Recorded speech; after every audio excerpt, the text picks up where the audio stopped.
You love DC chargers, don't you, Brian? That's the main thing, this whole topic. They're amazing. Honestly, like the word in D and C, they should have always just been together. Like, AC, what's that about? like nobody likes that. It's slow. All right, we on time? You're smart, bro. Thanks, you too. Hi, I'm Brian, an engineering director here at Monta. I'm in the division called Charge Point Infrastructure. I'm Mike, leader expansion here at Monta, and I'm here to listen to Brian talk about AutoCharge. I'm super excited to be talking about AutoCharge. So then, AutoCharge, tell us a little bit more about what it is and maybe a little bit the mechanics behind it as well. That means it relates to creating that experience for an EV driver.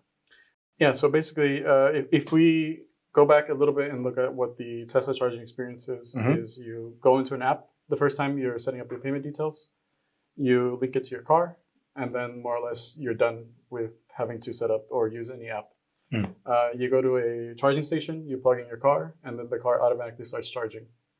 That's more or less what we're trying to bring to the masses with this feature. You go into the Monta app, you set up your car with AutoCharge, you set up your payment details, and then from there on out, on any AutoCharge enabled charger, you can just plug in and it'll automatically start charging with no interaction needed from the app. Yeah, and providing that guarantee that anybody, when they're driving around, they don't need to fiddle around with getting an RFID card sorted. They have absolute assurance that when they plug it in, it will always charge. And then also, just in general, using that as a bit of a way for people to then understand that the experience can match what you have currently with a combustion engine and also with this kind of Tesla, which is still seen as the premium experience. It all just works. It actually kind of is connected, and I feel like that's a big stopping point for people not being encouraged to kind of purchase an EV. What's the difference between AutoCharge and plug-in charge if plug-in charge is this revolutionary setup? Long-term plug-in charge is probably the better way to go, but I think what we need right now is a solution that works and that a lot of people can easily adopt. And the one thing I can say about AutoCharge is that it's a lot more open and it's much easier to implement from both the CPO's perspective, hardware manufacturer's perspective. Yeah, so I think maybe the main point is that it's here and it's now and we know it works, as opposed to with plug-in charge. We're still waiting for a lot of the things to settle and find out how we actually go through the entire process. Anything that drives a better experience for the EV driver ultimately will have, upstream effects on the value chain for rolling out more infrastructure, for getting more commitments on charge points and sites, also for people actually making that jump from a combustion engine vehicle to an electric vehicle.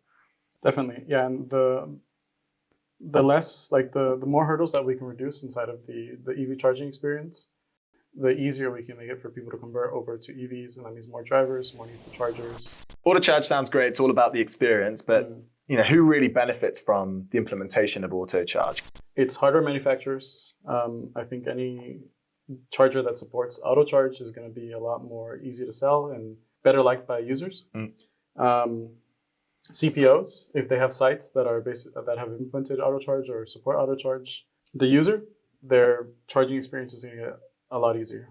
I agree. There are so many customer groups in this industry. There are so many different nuances and how one segment's charging experience maybe differs from the next. And I think a lot of these types of benefits, it's almost like a value chain effect. A hardware manufacturer can sell a differentiated brand. An operator would be able to purchase that brand and differentiate their site because it means it's more attractive to drivers. So you earn more revenue, you increase utilization of those charge points. You say AutoCharge is here now and it's, ready? Yes. Why aren't we using it already across all of the different charge points and car models and individual drivers? Yeah, so technically every car supports it right now. Right.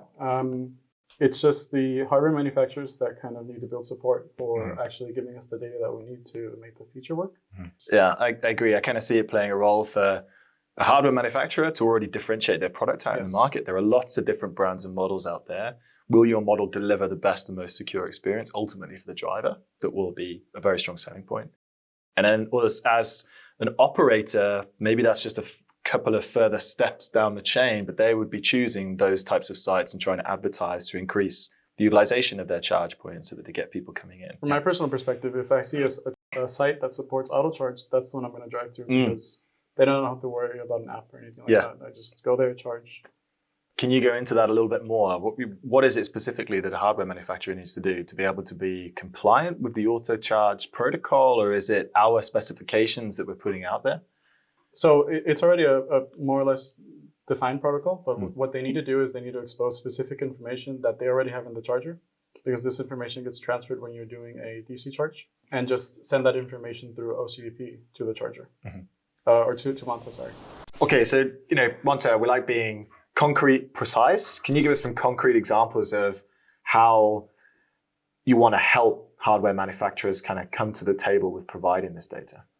Yeah, so basically, more or less, we're going to provide all the technical support that they need to implement AutoCharge, along with a white paper that they can reference. And then on top of that, we're also providing support to roaming partners, so they can also implement the exchange of data and make sure that they do it in a privacy-focused way, and that we're never, exposing personal information.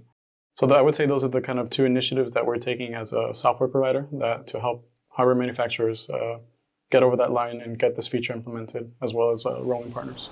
I'll use this platform to say, if you're a DC charge point manufacturer, contact us. We're more than willing to help out. Brian is going to be having dreams and many nights thinking about AutoCharge as it starts to continue to roll out. It's already started. Yeah, it's already begun. It's been a while, actually. Brian, thank you so much. Thanks for the great conversation. Thank you.